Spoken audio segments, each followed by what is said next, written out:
In this video tutorial, we're going to take what you explored on the particleadventure.org and translate the key points onto this note sheet. Take your time with this, stop it if you need to digest some of the information, and think of questions that you might have. This is very abstract, but once you get the general idea of the layout of the land, it should be straightforward. Okay, so we're going to start with what we did at the very beginning in this idea of fundamental. Okay, we're looking for the basic building blocks of nature, and we know it's more than just a proton, electron, neutron that we learned from chemistry. So let's make sure we understand what fundamental is, and it's any, usually tiny piece of matter, okay, that is not made up of smaller particles. Okay, so we mentioned basic building blocks in Legos. You get to the smallest piece, you can't break it down any further unless you actually break the Lego, which you're not allowed to do in nature. So we can ask questions of familiar particles. Are they fundamental or not? And if not, what are they made up of? Well, an electron is fundamental, okay? It cannot be broken up into anything smaller. As best all our experiments have never shown any substructure to an electron. A proton and neutron, which are also part of an atom, turn out to be composite. They're made up of smaller things, and those smaller things are called quarks. In fact, they're made up of up and down quarks. Now, you don't have to know that for now. We'll talk about that in a little bit. Turns out there's different types of quarks, but if you want to take a proton, you can break it down into smaller parts. Electron, you cannot. Nucleus, well, what is a nucleus of an atom? Well, it's nothing more than protons and neutrons. So if it's made up of a certain number of protons and a certain number of neutrons, then of course it cannot be fundamental. It's a composite particle. An atom, well, an atom is a nucleus with electrons surrounding it. So that's the nucleus plus electrons. Well, then that's not fundamental. Okay, so that's the basic concept behind that. Now let's go to something we're very familiar with. Molecules. We know that the formula of water is H2O. And if you go back roughly 200 years, it was thought that the basic building blocks couldn't be broken down any further. Were 2 atoms of hydrogen and 1 atom of oxygen. Well, that's true in the sense that H2O is 2 atoms of hydrogen and 1 oxygen, but the atom itself can be broken down further. In the 1900s, we found that that's made up of protons, electrons, and neutrons, and for water, it's a specific numbers. So if we ask the question today, water would be considered to be comprised of what 2 types of fundamental particles? Well, if we go to 1900s, protons, electrons, neutrons, are those fundamental? We've already answered that. Electrons, yes. So that's fundamental. But not protons and neutrons because they're made up of something smaller, and that something are quarks, as we mentioned earlier. Okay, so notice how our vision of molecule has changed. It's gone from 2 types of atoms to 3 types of atomic particles to 2 types of fundamental particles. Now we could ask the same about salt. Is table salt made up of electrons and only quarks? Well, what is sodium? Sodium is an atom made up of protons, electrons, and neutrons. Chlorine is protons, electrons, and neutrons. Electrons are electrons. Protons and neutrons are protons and neutrons. They're made up of quarks. So a salt crystal is made up of only electrons and quarks that combine to make other particles that we just mentioned. So any compound, and therefore any cell, anything that's made up in our everyday world must be made up of quarks and electrons. Okay, that's really, really important. So we can ask, do any other subatomic particles exist? Are there only quarks and electrons? The answer is actually no. Okay, there are other particles that exist. It turns out there's roughly 200 of them. There's a whole particle zoo out there, most of which doesn't last long enough for you to notice because we're interested usually in atomic matter, which again is made up of 2 types of quarks and electrons. Okay, and of these 200, almost all of them are composite. Okay, meaning they're made up of a combination of fundamental particles. We'll talk about a few of them, but you don't have to know them. There's something called the rho or the z or the lambda. These are combinations of quarks, the ones I'm underlying. Okay, so we'll see quarks can combine to make all sorts of exotic particles. And then there's some fundamental ones called muons and neutrinos, which are very different altogether. So let's take our basic idea that all matter is composed of two classes of particles. Quarks, which we just mentioned, and then leptons. All right, so lepton is a brand new word. We'll look at the difference between the two, but if we make a little tree or branch in a tree, if we have matter, we want to understand the difference between those stuff made up of quarks and those that are made up of leptons. And then this all combines to all the familiar things that we've learned in chemistry and elsewhere. Okay, so let's start with quarks. It turns out that there's not just one type of quark, there are 6 types of quarks. And they can be categorized. They can be put in a structure much like the periodic table. We can go from generation 1 to generation 3, which goes from lightest to heaviest. And it turns out that they have an important property called charge. Okay, so I'm not going to write the names, I'm going to put the symbols. And these are in your reference table, so you don't have to memorize them. There is the up quark and the down quark. They were found first, early in the 1960s, if you're wondering. Very important that they're the lightest, and because they're the lightest, they're fairly stable, meaning they will last quite a long time. They won't decay into something else. Generation 2 quarks were found in the 1970s and the 80s. You don't have to know this, I'm just giving you a little background. They're called the charm and the strange quark. The generation 3, which are by far and away the heaviest, were found in the 1990s, maybe the aughts. Okay, that's called the top and the bottom. So we're going from lightest to heaviest. And the reason we put them in this order is because the up, the charm, and the top, those are the first row, have a particular charge. They are all positive 2/3. Okay, whereas the down, strange, and bottom happen to have a negative 1/3 charge. So that's kind of unusual in that we have fractional charge. You haven't seen that before. If you think back to chemistry, an electron is -1, a proton is +1, and a neutron is neutral. So here we can actually have fractions of charges. And when we put those fractions together we'll get integer numbers, as we'll see later on. All right, so let's continue on. So let's look at other facts about quarks, things that you want to know about them.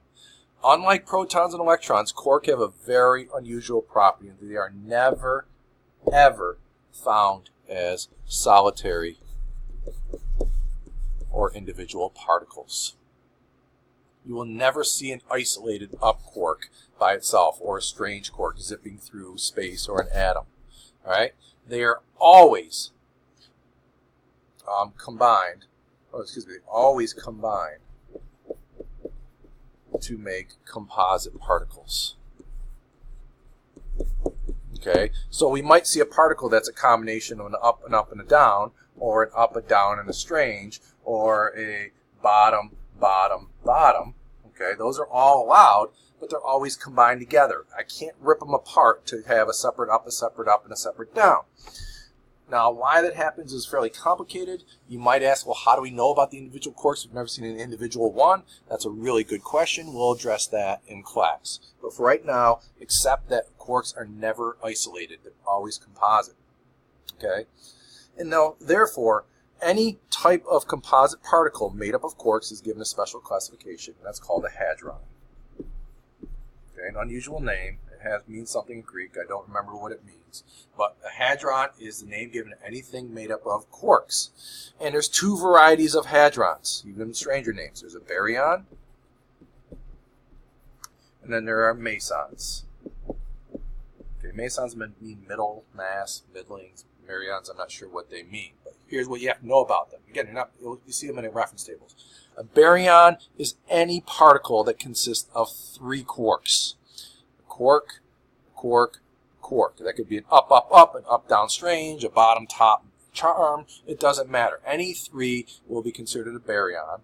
Or it can be 3 antiquarks, and we'll talk about what antiquark is, but an antiquark is a symbol of a Q with a bar over it, Q with a bar with a Q over a bar over it. Okay, mesons, on the other hand, consist of quark-antiquark pairs. So there's 2 quarks. One is a quark and one's an antiquark. So we give the general symbol Q, anti-Q. So that could be an up and an anti-strange. Or that would be one particle. Let's say it's called a kaon. And there could be an up and an anti-up. That might be called a pion. All right, there could be other combinations. All right, we'll look at those more, but understand that that is just 2 ways that quarks can combine. And here's a very important rule that goes along with it. I don't have a line for this, but they always combine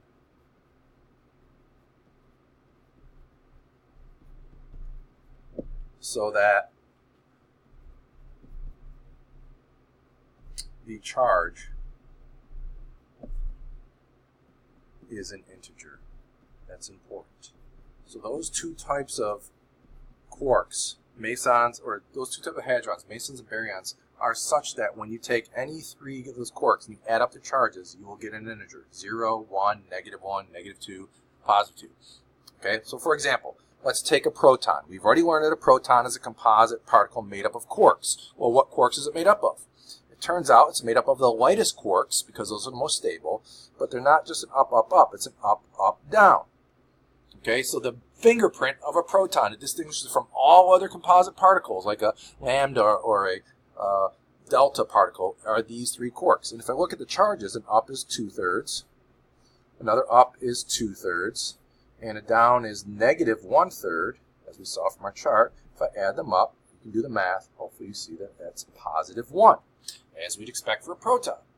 A neutron, we know, is going to be neutral. It's also made up of quarks. It's got to be a different combination of quarks. Like the proton, it's made up of the simplest quarks, the ups and the downs, and it turns out to be an up, down, down. Okay, convince yourself how that can be a neutron. Well, 2/3 plus a -1/3 plus a -1/3, and you can see that's 0. Now, if I had another particle that was, let's say, a charm, strange, if I add up the charges, I will get 0 as well. Does that mean that's a neutron? And the answer is no. Okay? This is an altogether different particle that just happens to have a charge of 0. So not all neutral particles are neutrons. A neutron is a neutron because it's made up of those three quarks. Okay, so in the few minutes we have left, let's look at the other branch, the leptons. Leptons are very different than quarks. Okay, and we'll highlight them. But for right now, let's name them. Like quarks, though, there are 6 of them, and they come in 3 generations from lightest to heaviest. The most important one for us is the electron. Okay, its heavy cousin is called the muon. This is the Greek letter mu. Okay, I'll write it out here, muon. And then the heaviest of them all is called the tau particle. Those are Greek letters. Okay, and what these 3 all have in common, they're identical, except that muon is heavier, about 200 times heavier, and the tau is even heavier, is they all have a charge of -1. Okay, now there's a bottom row to this. A very interesting little particle is called neutrinos. And there's an electron neutrino, there is a muon neutrino, and then there is a tau neutrino. This is the Greek letter nu, N-U. All right, that's not a V, but you can draw yours like a V as long as you recognize it. And what distinguishes neutrinos from the electron, the tau, muon, and the tau is that it has a charge of 0. Okay, so note that these are integer charges. And a very important distinction between leptons and quarks is that leptons, or the question is, do leptons combine to make composite particles, or are they always found alone? And the answer is this. Okay, electrons never, ever combine together. Oops, that's written out. So they are the ultimate loner. Okay, you only find leptons by themselves, zipping through space or through an atom.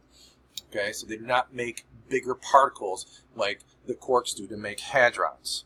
And of the 6 electrons found in ordinary matter, okay, well, excuse me, of the 6 electrons which are found in ordinary matter, atoms, well, atoms are protons, neutrons, and electrons. Protons and neutrons are in a different category, so that would leave an electron. Okay, so an electron is very different than a proton and a neutron for reasons. And by far and away the most numerous electrons is the neutrino. Okay, and it's by far and away the most difficult to detect. Neutrinos are very, very hard to find, but we have done a good job. Now, on average, it would take about a solar system worth of lead to stop a neutrino. All right, so we'll talk more about this in class. This is our introduction to the basic particles that make up matter. Come in with some questions. Hopefully you found this interesting.